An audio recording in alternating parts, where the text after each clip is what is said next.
தல இந்த வண்டிக்கு எதுக்கு தல அச்சானி? டே பெரி கமாண்டியா, இது அச்சானி இல்லடா, ஃபியூஸ். இது தெரியலனா நான் சொல்றேன், நீ தெரிஞ்சுக்கோ. First fuse radiator fan. உங்க வண்டியில ரேடியேட்டர் ஃபேன் ஓடலைனா ஃபர்ஸ்ட் இந்த பீஸ் தான் செக் பண்ணணும். ரெண்டாவதா பார்க்க போறது பாத்தீங்கன்னா ஏபிஎஸ் பீஸ். நம்ம வண்டியில ஏபிஎஸ் ஒர்க் ஆகலையா அடுத்த ரெண்டாவதா பார்க்க பீஸ் இந்த பீஸ் தான். மூணாவது இருக்கிற ஃபியூஸ் கீல் சுவிட்ச். நம்ம வண்டியில கீல் சுவிட்ச் ஒர்க் ஆகலையா இந்த மூணாவது பீஸை நம்ம செக் பண்ண வேண்டியதா இருக்கும். நாலாவது ஃபியூஸை பார்த்தீங்கன்னா நம்ம வண்டியில லைட்டிங் எதுவும் ஒர்க் ஆகலையா அடுத்த பார்க்க வேண்டிய ஃபியூஸ் இந்த நாலாவது ஃபியூஸ். அஞ்சாவதா பார்த்தீங்கன்னா ஃபியூல் பம்ப். நம்ம வண்டியில ஃபியூல் பம்ப் ஒர்க் ஆகலையா இந்த அஞ்சாவது ஃபியூஸை நம்ம செக் பண்ண வேண்டியதா இருக்கும்.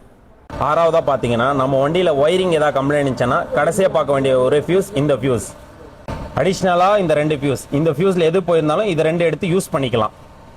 இப்ப பார்த்த ஃபியூஸ் எல்லாமே நம்ம NS200 BS6ஓட ஃபியூஸ். அதே மாதிரி எல்லா வண்டிக்கும் இந்த மாதிரி ஒரு ஃபியூஸ் சிஸ்டம் இருக்கும் எல்லாத்துக்குமே.